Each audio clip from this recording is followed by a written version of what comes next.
यो माम पश्यति सर्वत्र, जो मुझे सब जगह देखता है। आज मेरी और आपकी कठिनाई कि हम अपने लोगों में भगवान देखते हैं, अपने समाज में, अपनी जाति में, अपनी पार्टी में, अपने समुदाय में, अपने देश के लोग, उन सब में तो सब कुछ दिखाई पड़ता है, और उससे अतिरिक्त जो कुछ है उसमें हमें कहीं शत्रु का भाव दिखाई पड़ता है। यो माम पश्यति सर्वत्र सर्वम च मयि पश्यति। श्रीमद् भगवद गीता कहती अपने भीतर अहम ब्रह्मास्मि, और सारे संसार के भीतर सर्वम खल्विदम ब्रह्म नेह नानास्ति किंचन। जो नाना भांति से दिखाई पड़ रहा है, अलग अलग दिखाई पड़ रहा है, उसके भीतर भी कोई एक ही अनुस्यूत है। कोई सूत्रे मणिगणायु, जैसे माला के मनके अलग अलग हैं, लेकिन सबके भीतर सूत्र एक ही है। इसलिए भगवान आदि शंकराचार्य ने कहा संतम महांतम समुपेत्य, उपेत्य नहीं समुपेत्य। ऐसे श्रेष्ठ किसी सदाचारी आध्यात्मिक व्यक्ति के पास जाएं। ये नहीं उन्होंने कहा कि आप सन्यासी के पास जाएं, कि आप वैरागी के पास जाएं, या किसी आश्रम में रहने वाले के पास जाएं। वो व्यक्ति सामान्य सा भी हो सकता है। कल भी मैंने निवेदन किया था कि वो एक बहुत बड़ा आचार्य भी हो सकता है, और वो व्यक्ति एक सड़क के फुटपाथ पर बैठे हुए और लोगों के पैरों के कंटकों से निवारण करने के लिए जूता भी गांठ सकता है। ऐसा भी कोई व्यक्ति हो सकता है। लेकिन वो होना कैसा चाहिए? जिसकी स्वभाव में सरलता हो, जो सब जगह अपने ही स्वरूप अथवा अपने इष्ट देव को दर्शन करने की कामना करने वाला, अभ्यास करने वाला व्यक्ति हो, उदार इतना हो कि जिसके अंतःकरण में सब कुछ समा जाए और सबके भीतर वो अपने नारायण का दर्शन कर सके। समुपेत्य देशिकम। देशिकम अर्थ यहाँ पर उपदेष्टा का है। उपदेश से देशिक और देशिक शब्द बने। जो ऐसा आध्यात्मिक चिंतन लोगों को बांटने वाला और उस चिंतन को अपने जीवन में आत्मसात करने वाला कोई ऐसा श्रेष्ठ पुरुष हो, तो उसके पास जाकर तेनोपदिष्टार्थ समाहितात्मा, फिर उसके द्वारा जो उपदेश प्राप्त हो, जो उसके द्वारा संदेश मिले, उसके द्वारा जो जीवन का मार्गदर्शन प्राप्त हो, उसको अपने जीवन में धारण करने का प्रयत्न करे। और कैसे करे? समाहित होकर, चंचल होकर नहीं।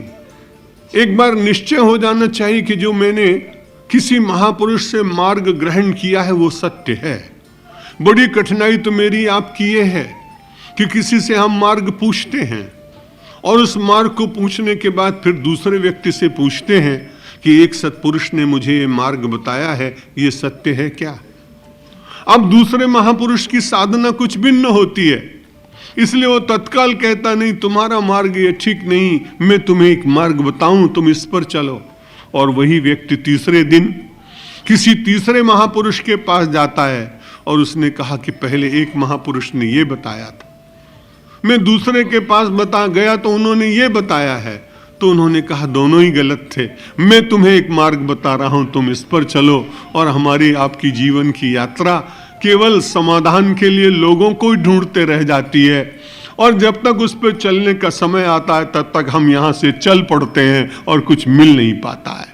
इसलिए भगवान आदि शंकराचार्य ने मुझे और आपको संदेश दिया कि पहले विचार पूर्वक किसी सत्पुरुष के पास जाएं, और वहां जाने के बाद में जो उपदेश उसने दिया है, जो उसने संदेश दिया है, जो उसने मार्गदर्शन दिया है, उसको समाहितात्मा, उसको भली प्रकार से समाहित चित्त से अपनी चंचलता का परित्याग कर उसे स्वीकार करके और उसे आचरण में, चिंतन में और व्यवहार में धीरे धीरे उतारने का प्रयत्न करे। बड़ी अच्छी बात कही कि कई बार ऐसा होता है कि दूसरे लोग हमारा काम कर देते हैं। हमको कहीं जाना है, कोई संदेश भेजना है, कोई वस्तु भेजनी है, हमारे पास समय नहीं तो हम कहते हैं आप जा रहे हैं, ये वस्तु अमुक व्यक्ति को दे देना, और वो अच्छा व्यक्ति हमारा वो कार्य कर देता है। लेकिन अध्यात्म की बड़ी कठिनाई, इसमें यह कार्य किसी दूसरे के द्वारा नहीं होगा। आजकल वैसा होता है, कर्मकांड के जगत में कितना लाभ होता होगा कह नहीं सकता, मैं निंदा भी नहीं कर सकता हूं, मेरा अधिकार भी नहीं है। बहुत सारे लोग कहते हैं कि हमारे लिए तुम जप कर देना, और वो कहता है कि हम जरूर कर देंगे। महालक्ष्मी मंदिर में जाइए बंबई में और कई स्थानों पर। मैं पहुंचा तो मैंने कहा कि मेरे लिए आप 10,000 मंत्र जप दीजिए। उसने कहा जरूर जप देंगे। 1 घंटे के बाद दूसरा व्यक्ति पहुंचा, उसने कहा 10,000 मंत्र मेरे लिए आप जप दीजिए। अवश्य जप दूंगा।